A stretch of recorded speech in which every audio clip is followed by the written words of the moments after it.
Yesus, jawaban hidupku.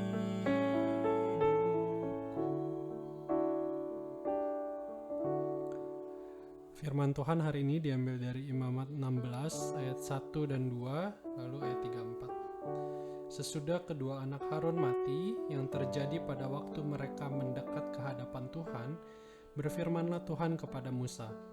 Firman Tuhan kepadanya, katakanlah kepada Harun kakakmu, supaya ia jangan sembarang waktu masuk ke dalam tempat kudus di belakang tabir, ke depan tutup pendamaian yang di atas tabut, supaya jangan ia mati. Karena aku menampakkan diri di dalam awan di atas tutup pendamaian itu. Ayat 34. Itulah yang harus menjadi ketetapan untuk selama-lamanya bagimu, supaya sekali setahun diadakan pendamaian bagi orang Israel karena segala dosa mereka. Maka Harun melakukan seperti yang diperintahkan Tuhan kepada Musa. Jadi ini diambil dari perikop Imamat 16, yaitu Hari Raya Pendamaian. Nah, buat orang Yahudi, Hari Raya Pendamaian ini adalah hari yang sangat penting, karena hari ini hanya dilakukan satu kali di dalam setahun. Dan hari ini adalah hari di mana imam besar bisa mewakili umatnya atau bangsanya untuk melakukan pengampunan dosa karena ketidakkudusan bangsanya, secara khusus bangsa Israel, atas dosa-dosa mereka, atas tindakan-tindakan yang menyakiti hati Allah. Hal ini dilakukan supaya Allah tetap bisa hadir di tengah bangsa Israel. Jadi dalam momen hari ini akan ada pendamaian, Allah mengampuni umatnya, dan tempat kudus Tuhan akan ditahirkan kembali. Nah, karena hari pendamaian ini begitu spesial, Ruang Maha Kudus hanya boleh dimasukkan dalam hari ini saja selama setahun. Dan yang boleh masuk pun hanyalah satu orang, yaitu Harun. Dan nanti keturunan-keturunannya yang akan mengikutinya. Kalau misalnya lihat di ayat 1 tadi yang saya bacakan, bahwa ini sebenarnya adalah respon daripada kisah Nadab dan Abihu di Imamat 10, yang mereka tidak mengindahkan atau tidak mengerti akan kekudusan Tuhan. Karena itu mereka mati. Nah, dalam ruangan ini dijelaskan bahwa tempat ini sangat kudus, ya, di ruang Maha Kudus, karena Allah hadir di situ, karena Allah hadir di dalam awan, ya, di atas tutup pendamaian tadi dikatakan di ayat kedua. Nah, dalam ruang yang tanda petik berbahaya inilah prosedur Hari Raya Pendamaian dilakukan. Prosedurnya kurang lebih seperti ini. Pertama-tama Harun melakukan pendamaian dulu terhadap dirinya dan keluarganya. Baru setelah itu ia lakukan bagi bangsa Israel. Dia akan mengambil 2 kambing. Yang satu dikorbankan, dibunuh berarti, dan memercikan darahnya ke tutup pendamaian di ruang Maha Kudus tersebut. Yang satu kambingnya lagi yang hidup itu akan dipegang Harun tanduknya, dan dia akan menaruh tangannya itu di atas kambing tersebut, lalu mengaku dosa kesalahan Israel, lalu melepaskannya ke padang gurun. Nah, jadi dalam peristiwa atau sistem Hari Raya Pendamaian ini, mereka kurang lebih akan memiliki nuansa yang seperti ini. Pendamaian merujuk kepada curahan darah yang ditujukan ke ruang Maha Kudus. Lalu selain itu ada juga yang menjadi tumbal. Berarti kan dalam hal ini kambing itu yang dilepaskan, ya. Berarti ada korban, dan mereka akan melihat ke depan akan korban yang sejati yang akan menebus mereka, yang akan menjadi tumbal, di mana dia yang akan menanggung dari segala kesalahan bangsa Israel. Tapi buat mereka ini masih samar-samar, karena mereka terus menanti di depan siapa yang akan menggenapkan sistem Hari Raya Pendamaian ini. Nah, di dalam Perjanjian Baru kita tahu bahwa ini digenapkan di dalam Kristus. Misalnya di dalam Roma, ya, di dalam Roma 3 ayat 25. Menarik di sini kata yang digunakan sama dengan kata tutup pendamaian, ya, yang tadi ada di Imamat 16. Roma 3 ayat 25, demikian firman Tuhan, Kristus Yesus ditentukan Allah menjadi jalan pendamaian. Nah, kata pendamaian di situ sama dengan kata tutup pendamaian yang ada di Imamat 16.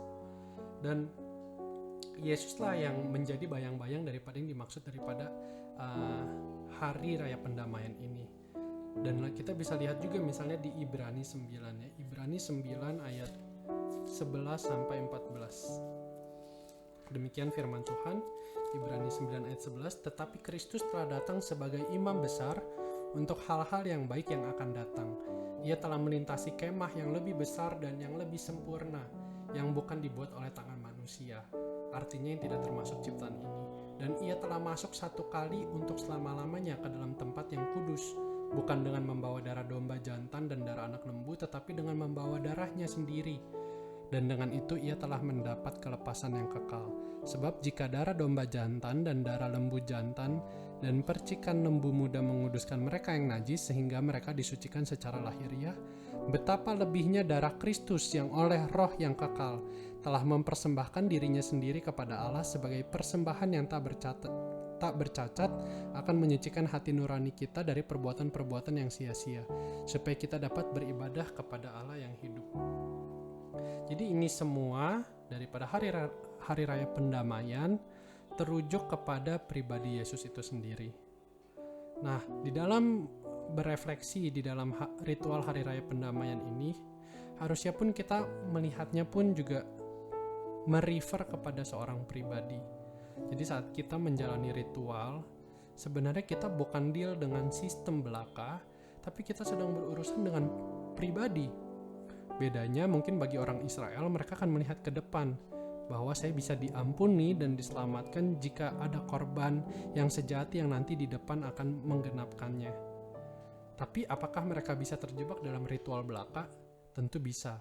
Sekalipun mereka harus menjalankan puasa dan sabat dalam hari tersebut, tapi tidak usah bingung kalau misalnya di 1 Samuel 15 ayat 22 yang nantinya di-quote juga di dalam Injil, bahwa pada akhirnya Tuhan tidak berkenan dengan korban mereka karena itu hanya ritualistik dan mereka tetap tidak mentaati Tuhan. Di zaman kita juga sangat mungkin sekali hal ini terjadi. Kalau bedanya mereka sistem ritualnya setahun sekali, kita seminggu sekali ya di dalam pengakuan dosa di gereja kita. Dan kita seperti deal dengan sistem. Oke, aku hadir mengaku dosa lalu diampunin. Kita percaya semua hanya karena anugerah dan itu tiket masuk saya di dalam pengakuan dosa. Pokoknya asal ngomong pasti diampunin. Dan rasanya jika kita menganggap pendamaian dengan Tuhan itu menjadi hak kita ya, menjadi suatu sistem, ya jadinya kita lebih deal dengan sistem daripada pribadi. Skema sistemnya jelas. Saya berdosa, Yesus datang, saya percaya, maka dosa saya diampunin. Jadi apa bedanya ya sebenarnya kalau kita sedang deal dengan pribadi di dalam ritual pendamaian kita, bukan dengan sistem. Saya rasa ini akan memunculkan pertanyaan dan perasaan yang inexhaustible, yang gak akan habis-habis ya. Mungkin kita akan berpikir, kenapa ya Tuhan mau jadi tumbal dari dosa saya? Bukan hanya dibawa ke padang gurun seperti kambing, tapi Yesus sampai turun ke dalam kerajaan maut karena ia harus mati disalibkan. Pasti akan ada respon yang berbeda saat kita deal dengan pribadi daripada sekadar sistem. Baru-baru ini saya mendengar kabar berita meninggalnya Joyce Lin ya, seorang misionaris dari Amerika sebagai pilot yang melayani di Papua. Dia meninggal di umur 40 tahun. Dan sebelum ini dia merupakan lulusan daripada bidang IT dari MIT ya, dan dia sempat jadi direktur di salah satu perusahaan korporat di Amerika. Tapi dia mau ke Papua dan mungkin baru saja dia melayani, ia sudah dipanggil. Lalu saya mulai bertanya-tanya, kenapa dia mau melakukannya? Apa yang membuatnya tergerak untuk mau ke Papua? Perasaan yang muncul pun secara otomatis keluar saat melihat kesaksian hidupnya, penyangkalannya. Apalagi orang Papua yang banyak tertolong olehnya ya, pasti akan lebih merasakannya. Hal ini sebenarnya natural saja. Kenapa? Karena saya melihat dia sebagai pribadi. Dia bisa saja tidak harus melakukannya karena dia bukan sistem yang karena A maka B. Dia bukan robot yang dia harus melakukannya, tapi ini semua ya karena dia pribadi yang punya will, yang punya perasaan. Dan ya sebagai orang yang sudah didamaikan, berbeda ya dengan orang Israel yang melihat ke depan, kita harus lihat ke belakang, yaitu ke penyalipan Yesus. Saat kita mendukakan hati Tuhan, saat kita dalam waktu-waktu tertentu kita mungkin tidak damai dengan Tuhan, saat kita tidak taat dengan Tuhan, saat kita berdosa, kita harus sadar bahwa kita sedang menyakiti seorang pribadi yang begitu mengasihi kita. Ia mengampuni kita pun bukan dengan sekedar sistem, tapi dengan air mata, juga dengan air darah yang dicurahkannya. Imamat 16 menjadi pasal yang sentral seharusnya buat setiap orang percaya, bahwa pendamaian bukan dilakukan dengan kita mengaku dosa di suatu gedung gereja yang ber-AC dan mendengar ayat petunjuk hidup baru, tetapi pendamaian dilakukan dengan Allah sendiri yang mengorbankan dirinya, berkorban di kayu salib.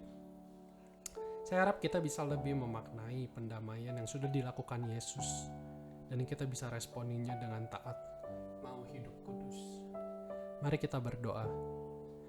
Tuhan, terima kasih kalau boleh ada satu kalender di dalam bangsa Yahudi, yaitu Hari Raya Pendamaian, untuk mengingatkan mereka bahwa nanti akan ada seorang Mesias, akan ada korban yang sejati yang akan menanggung dosa mereka.